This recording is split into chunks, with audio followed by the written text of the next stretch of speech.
Russia makes new progress in Vovchansk, Ukraine repels Russia in Chasiv Yar.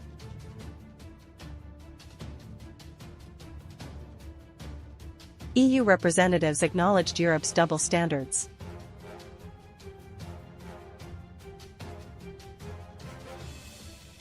The researcher revealed two conditions for Russia to be willing to negotiate with the Ukrainian government.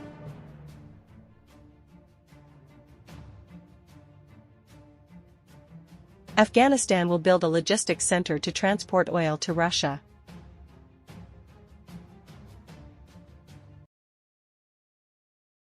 Russia makes new progress in Vovchansk, Ukraine repels Russia in Chasiv Yar.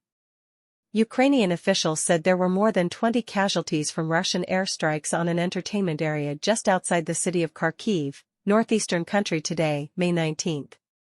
In a message posted on the Telegram channel on May 19, Kharkiv Mayor Ihor Terekhov wrote, "Visible explosions in Kharkiv occurred around noon in a nearby suburb. 2 Russian missiles hit an entertainment center where people were relaxing, killing 5 people and injuring 16 others." Reuters reporters at the scene confirmed that the entertainment complex on the outskirts of Kharkiv was destroyed by a powerful explosion. Local rescue forces said the loss was also caused by a second attack that occurred about 15 to 20 minutes after the first explosion. Local media reported that at the time of the attack, authorities had issued an 8-hour airstrike warning in the Kharkiv region. In recent weeks, the Kharkiv region and the capital city of the same name have continuously been hit by a rain of missiles and guided bombs, in the context that Moscow forces are launching a fierce raid campaign in northeastern Ukraine. Russian troops announced they had taken control of dozens of villages and towns in the area. Ukraine announced the destruction of ships of the Russian Black Sea Fleet. On the same day, the Ukrainian Navy announced that it had attacked and destroyed the mine-clearing ship corvettes belonging to Project 266M of the Russian Black Sea Fleet on the night of May 18 and early morning of May 19.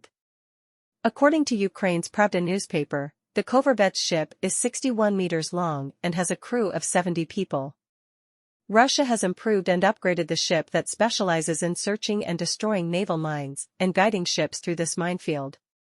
Compared to its predecessors, corvettes is equipped with more advanced mine detection and destruction equipment as well as a lower sound field.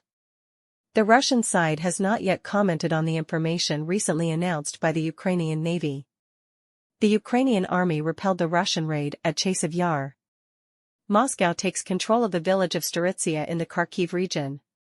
According to Pravda, on May 18, Ukrainian President Volodymyr Zelensky announced that the country's army repelled a Russian raid in the Chasiv Yar area, causing the opponent to lose more than 20 types of weapons. "I would like to thank the soldiers who stopped the attack at Chasiv Yar, everyone did a great job.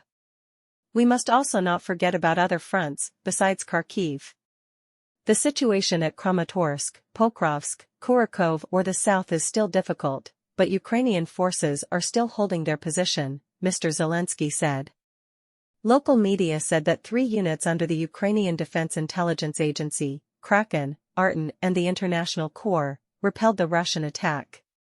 A video recording the fight was also posted later.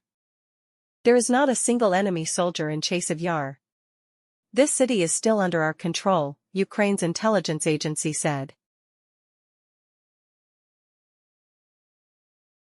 EU representatives acknowledged Europe's double standards. EU representatives have acknowledged Europe's double standards, typically in handling issues related to the Russia-Ukraine and Israel-Hamas conflicts. EU High Representative for Foreign Affairs Josep Borrell, in an interview with Foreign Policy magazine, suddenly admitted the existence of double standards of the European Union (EU) in relations and handling of affairs related to the countries of Russia and Israel. The veteran EU diplomat emphasized that there is no unity in the European Union on the issue of relations with other countries, even though they are things of the same nature or level. Mr. Josep Borrell pointed out that the lack of solidarity is especially evident in discussing issues related to the Russia-Ukraine conflict and the war between Israel and the Palestinian armed movement Hamas in the Gaza Strip. Josep Borrell suddenly affirmed that most EU countries allow Israel to have more privileges and more actions than Russia. He gave an example: Let's imagine if the Russian ambassador to the United Nations went up to the podium of the General Assembly and publicly destroyed the United Nations Charter, as the representative of Israel did. It would be clear what the reaction of the Western community would be. The West will be completely different. It will certainly be very angry. It is known that on May 10, the United Nations General Assembly voted to adopt a resolution introduced by the United Arab Emirates, UAE, and co-sponsored by 77 countries, on the prospect of admitting Palestine into membership. Full member of this global organization. However, before the General Assembly voted, Israeli Ambassador Gilad Erdan expressed extreme anger while standing on the podium. He carried copies of the United Nations Charter and dropped them into a handheld shredder, demonstrating Israel's opposition to the vote. Despite Israel's opposition and disrespect for the United Nations Charter, the resolution on granting UN membership to Palestine and recommending that the Security Council consider this issue received 143 votes. 9 votes against and 25 abstentions. The European Union's diplomatic representative affirmed that the world's political elite turned a blind eye to Israel's actions in Gaza and right before the eyes of hundreds of United Nations countries, but they certainly would never now endorse such actions by Moscow. Mr. Josep Borrell expressed concern that this double standard will weaken European people's trust in the government. Mr. Borrell proposed that the only way out is to persuade Israel to change its military tactics. Although he raised recommendations for Israel, this diplomat did not continue to talk about changes in the approach to assessing the Russia-Ukraine conflict. Previously, Moscow also mentioned the problem of the West's double standards in recognizing Tel Aviv's sovereignty over the Golan Heights, which Israel has illegally occupied from Syria, while rejecting Israel's wish. The desire of the people of the Crimean Peninsula to voluntarily merge into Russian territory.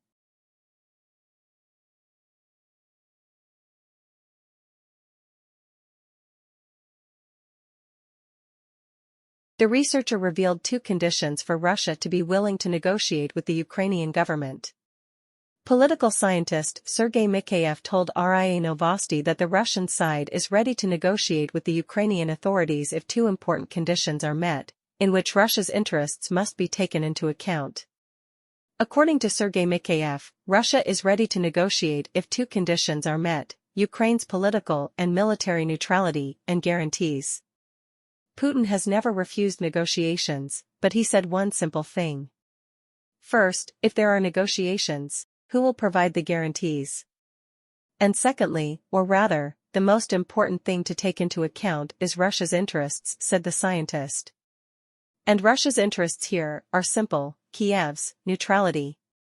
As for Ukraine, all we want from them is military political neutrality, and nothing more. It would have been easy to do and develop under these simple conditions, but they didn't do it, because otherwise the threat would only increase.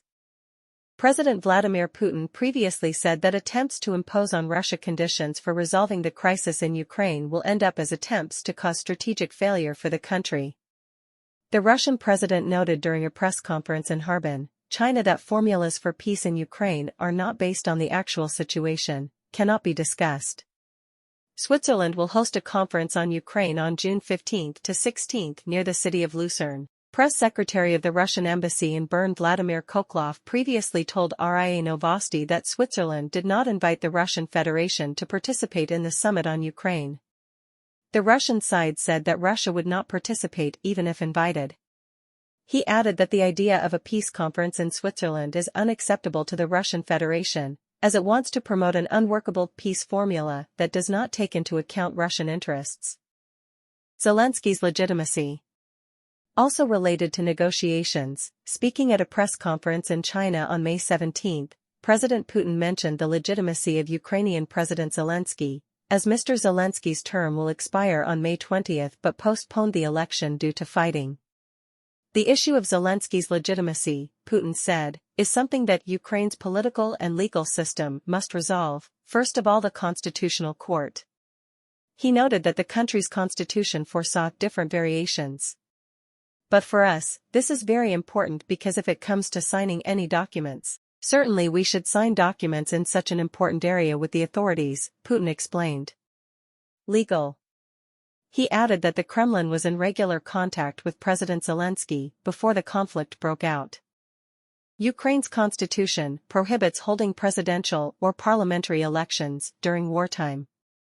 In March, a senior official of Ukraine's Central Election Commission clarified to the media that Zelensky's term would be automatically extended until conditions were met to hold an election.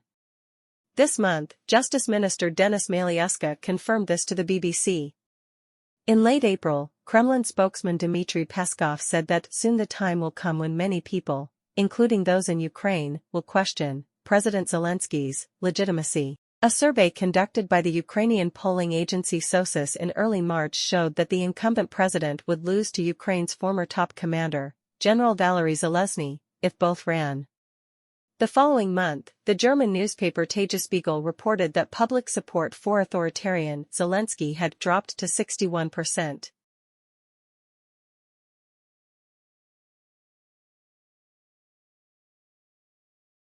Afghanistan will build a logistics center to transport oil to Russia. Afghanistan plans to build a logistics center with Turkmenistan and Kazakhstan to distribute Russian oil to South Asia. Russia-Afghanistan promote oil logistics distribution center for South Asia. Acting Minister of Industry and Trade of Afghanistan Haji Noareddin Aziza said that the country is planning to launch negotiations with Russia on a logistics center in Afghanistan's Herat province, Sputnik reported. According to the Afghan site's idea, the logistics center in Afghanistan not only promotes Russian oil imports, but can also create a distribution corridor for the South Asian region in Turkmenistan and Kazakhstan. We want to conduct negotiations on this issue so that part of Russia's oil transportation passes through Afghan territory, that is the shortest route, Mr. Aziza said on the sidelines of the International Economic Forum. Russia, Muslim World, Kazan Forum. He added that Kabul has a program to build a similar logistics center with Turkmenistan and Kazakhstan with the participation of the Afghan private sector. Acting Minister Aziza said Afghanistan has increased imports of petroleum products from Russia, but in 2023, certain restrictions have occurred and Kabul expects that these restrictions will no longer apply.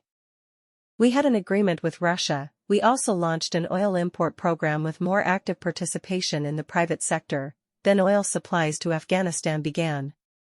Unfortunately, Russia has restricted oil exports to Afghanistan last year, Mr. Azizi added. Currently, Afghanistan needs about 4 million tons of petroleum products and oil every year. Afghanistan signed short-term contracts with Russian companies to supply petroleum and petroleum products, which are then renegotiated, the official explained. Afghanistan is not part of the North-South International Transport Corridor, NSTC, that Russia has deployed with Asian countries such as Azerbaijan, Iran, and India. This is a multimodal network including waterways, railways, and roads, spanning 7,200 kilometers. Russia's North-South Transport Corridor is promoted with Iran and India. This route could reduce transport times by 30% to 50% compared to the Suez Canal and avoid serious security problems in the Red Sea. The advantage of the North-South Corridor lies in its geographical isolation, creating conditions for avoiding interference from the West. However, this does not mean it will avoid risks in the region.